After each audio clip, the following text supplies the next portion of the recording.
Assalamualaikum warahmatullahi wabarakatuh. Alhamdulillahirabbil alamin wa bihi nasta'in ala umuri dunya waddin. Wassalatu wassalamu ala asrafil anbiya'i wa imamil mursalin sayyidina wa maulana Muhammadin wa ala alihi wa sahbihi ajma'in. Amma ba'd. Yang saya hormati Ibu Rohanah MPDI selaku dosen pengampu mata kuliah praktikum ibadah dan tahfidz, dan tak lupa kepada semua hadirin yang dirahmati oleh Allah. Pertama-tama mari kita panjatkan puja dan puji syukur kehadirat Allah Subhanahu wa taala yang telah memberikan kita nikmat iman, nikmat Islam, sehingga kita masih diberi kesehatan hingga detik ini. Kedua kalinya sholawat dan salam tak lupa kita haturkan kepada junjungan kita Nabi Agung Muhammad Sallallahu Alaihi Wasallam dengan mengucapkan Allahumma sholli ala sayyidina Muhammad. Semoga kelak kita mendapatkan syafaatnya di yaumul kiamah nanti. Amin amin ya rabbal alamin. Pada kesempatan kali ini izinkan saya menyampaikan tausiah mengenai ikhlas dalam beribadah.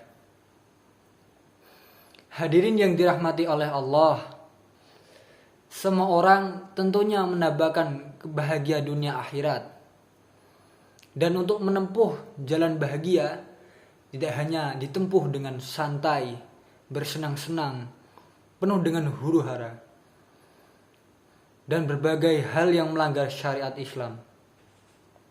Akan tetapi haruslah ditempuh dengan jalan ibadah yang dilakukan sesuai dengan yang ditentukan oleh Allah Subhanahu wa taala, baik dalam Al-Qur'an maupun sunnah Nabi Shallallahu alaihi wasallam.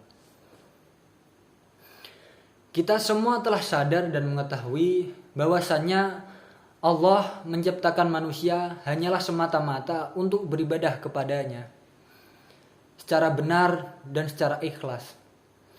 Namun sayang seribu sayang, ada sebagian hamba Allah yang dalam hidupnya menyimpang dari syariat Islam. Mereka merasa enggan beribadah kepada Allah. Bahkan terkadang sebagian hamba Allah yang beribadah kepada Allah akan tetapi salah alamat dan salah tujuan. Mereka mencari tujuan yang keliru. Di samping mencari ridha Allah, mereka juga ingin mencari keridhaan manusia.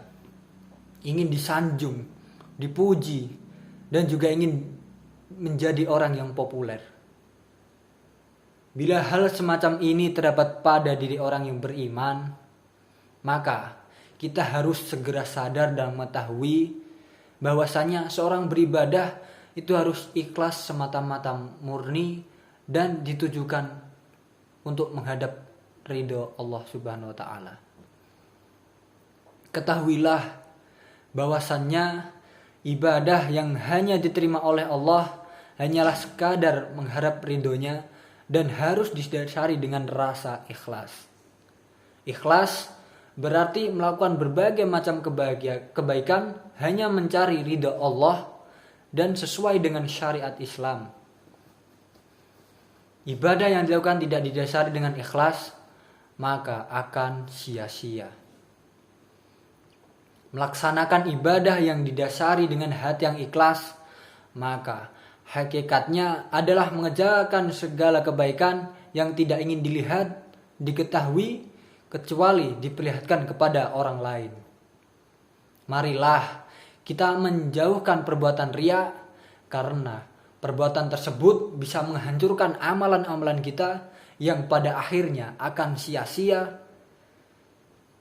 Dalam hal ini Nabi Shallallahu alaihi wasallam bersabda, 4 macam tanda orang yang riya atau ciri yang tidak ikhlas karena Allah Subhanahu wa taala, yaitu 1.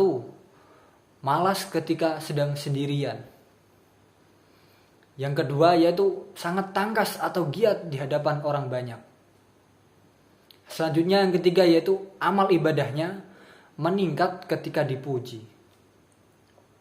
Dan yang terakhir yaitu yang keempat, dia menurunkan ketika perilaku atau ibadahnya itu dicela.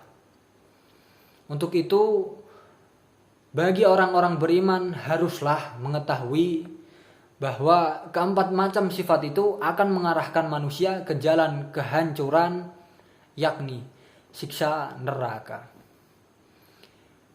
Bila dalam hati seseorang diberi penyakit riya, maka secepatnya mungkin diobati.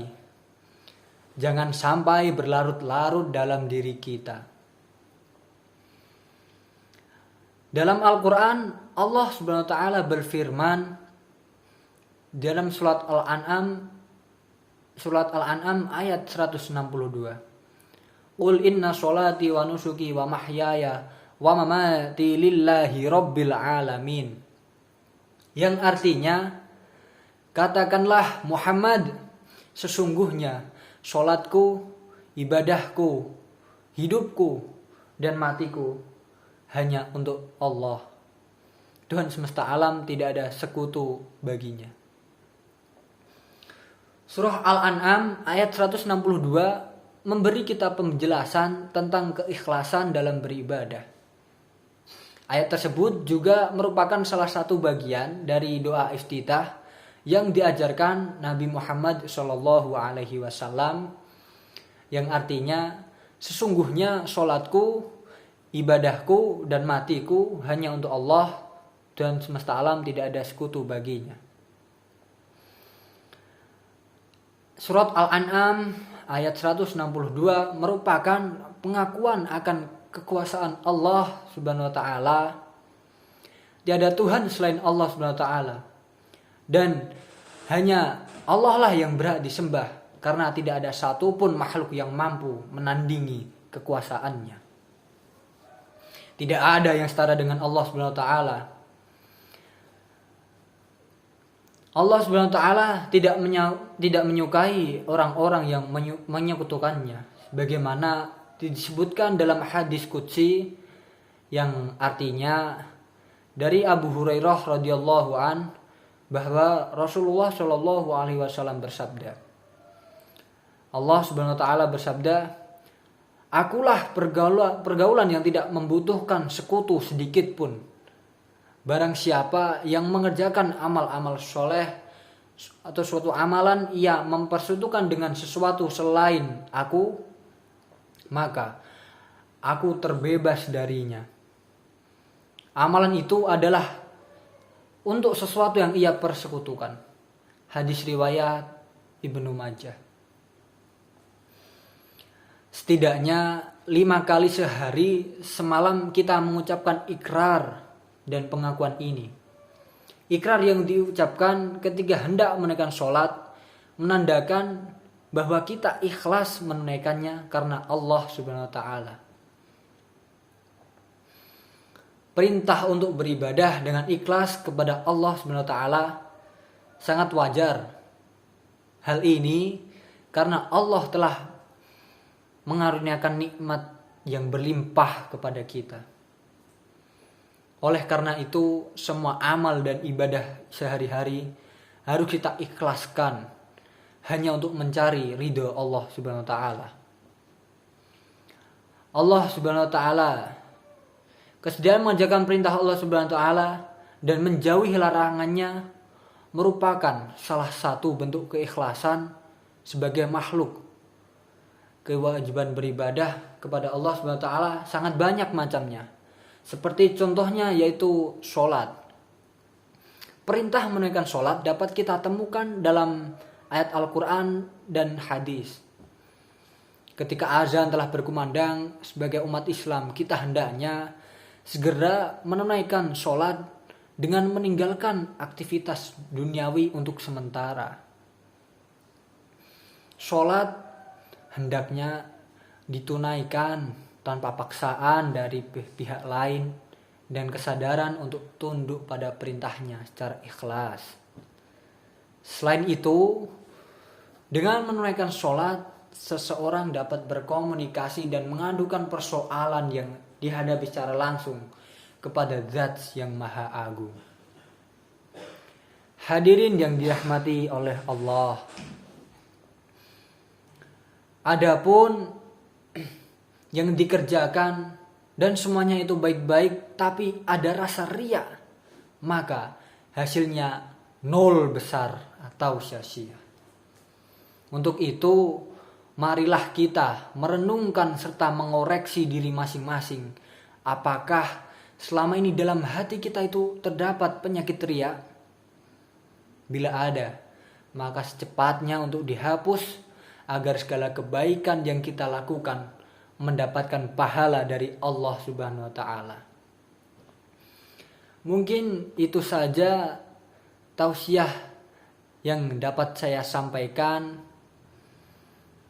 Semoga dapat bermanfaat bagi hadirin sekalian.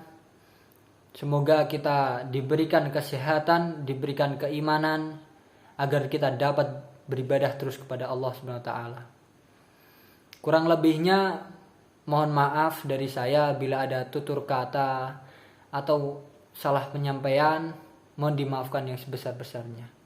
Wabillahi taufiq wal hidayah. Wassalamualaikum warahmatullahi wabarakatuh.